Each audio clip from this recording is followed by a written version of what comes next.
आता काही नवीन काही इनोव्हेशन झालंय का सर ह्या क्षेत्रामध्ये जे आपण लोकांना सांगू शकतो?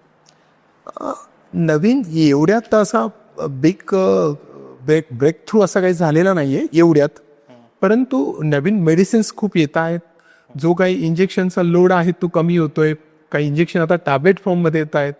ती एक गोष्ट झाली. आणि जी मागची, जसं मी तुला म्हटलं काही वर्षापूर्वी फ्रीजिंग टेक्नॉलॉजी बदलली. म्हणजे पूर्वी स्लो फ्रीजिंग होतं, ते खर्चिक होतं. आता विट्रिफिकेशन नावाची टेक्नॉलॉजी आली. त्यात फटकरी फ्रीजिंग करता येतं आणि फटकरी थ्रॉ करता येतात. That is the technology which has come.